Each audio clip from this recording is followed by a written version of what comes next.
It's your boy Chiz Galore, Mr. Chase That Check, and if it ain't shot by Retro, it ain't perfecto. So how'd you get your name Chiz Galore? Really, for real, I came up with Chiz. I don't really remember how, but I came up with Chiz. I was going by Chiz Flexing at first.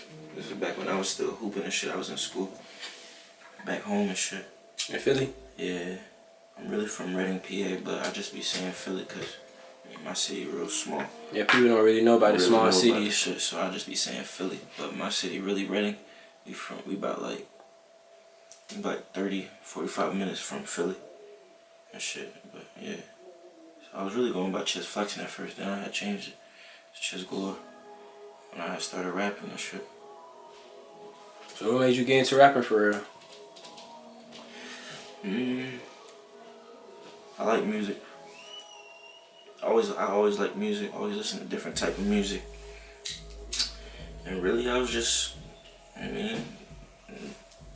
one day, I just got it in my head that I could do that shit.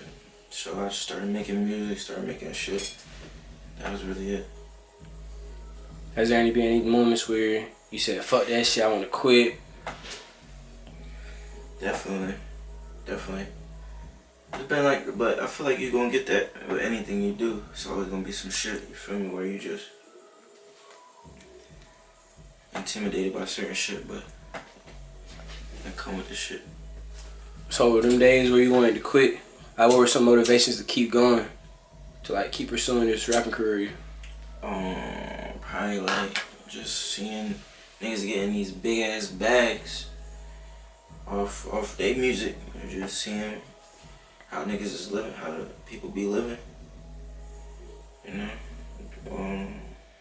My niggas back home, it's a big motivation for me too, you know.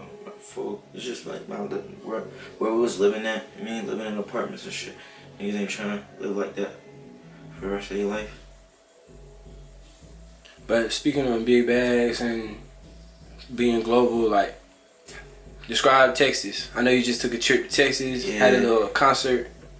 How did that go? Yeah, that was the first little trip I took, like out of state for real. Not out of state. I did a little show back home too, but like out where I never been before type shit. South by Southwest event. It was tough. It was cool. I fucked with it. Just being not around, you feel me, in a new environment. That shit was cool. That was definitely a good experience. I would advise anybody, you feel me, coming up, trying to get this shit to do, definitely take a trip out to South by Southwest weekend. That shit was lit, for sure. So are any other things on your agenda to like travel to New York or Florida?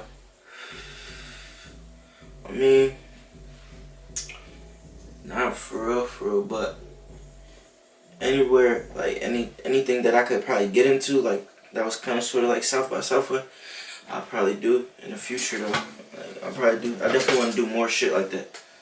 I definitely want to do more shit like that. So if I come across any events and shit, we're gonna definitely try to make that happen. I know we was looking into a couple of shits. Trying to do some more shit like that, yeah. So let's talk more about like Never Landing. What significance does that have to you? Never Landing, that was my man's TK. Rest in peace, my boy. Guap. That was TK shit. That was his tape. He dropped a tape called Never Landing and shit. He passed away. It's been a year now. He passed away. So me and the gang just been running with that shit like Never Landing. That shit ain't. Just gotta keep going up. Just keep going up. That shit never landing. We ain't never stopping. We just gonna keep going. Just my brother gone, but we ain't gonna forget him, and then that's just another way to. You know what I mean? So I know his passing had to be like a big motivation for you to keep going and whatnot, just to really do this shit for real. Most definitely, though. Most definitely. And because he was doing the shit too before, you feel me? He passed away. He was rapping and shit. He was trying to get into it. He was into it for real, like. So that's definitely a motivation, like, to keep going harder and just stamp that shit. Like, everybody know what Never Landing is, and everybody know what Guap World is. Like, I just want everybody to know that shit. You gotta make it worldwide for real. Facts. That's the goal. That's definitely the goal. So talk about like some of the producers you really get your beats from and work with. I be fucking with I got like a solidified like 5 producers, 6 producers for real that I be fucking with. Carter. Carter did it. Joey made it. Benji. Nuke. I don't really like it right off the top of my head. I could think of Space.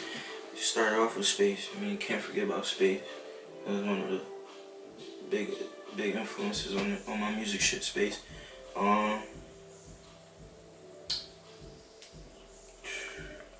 So how did you get so locked in with them though? Just like I started out with these niggas. Like when I started making music, Space started just getting into the beats. Joey, Nuke, Benji, them my dogs. Like we went to school together, so that shit really it was already there. Carter, I went to school with him back home and shit, so that was one of my boys. He hit me up when he first started making beats too. So it was just like I was just rocking with my peoples that was starting up and shit, and it just so happened that they got hard too with this shit. Like they one of the top people doing it around their way too. So just make it even better. But yeah, that's really it. So you basically just stayed loyal and stayed with the home team and saw the growth.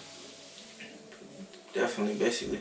Yeah, that's basically all I did. Just, you know what I mean? Yeah. Just rock with them niggas. And they was the only one sending me beats. Like, Space was sending me beats. Packs on packs. So at that time, when I was fucking with Space, them was the only beats I was having. So I had to use them in a way. So, yeah, but nah. Definitely stayed loyal to the guys, man. But it wasn't even like, as soon as they started making them, I hop right on the beats. Like, they'll tell you too that I wasn't really like, if that shit wasn't sounding good, I wasn't getting on it. So I guess that kind of motivated them to make hard shit too. So are there any upcoming projects with any your producers? I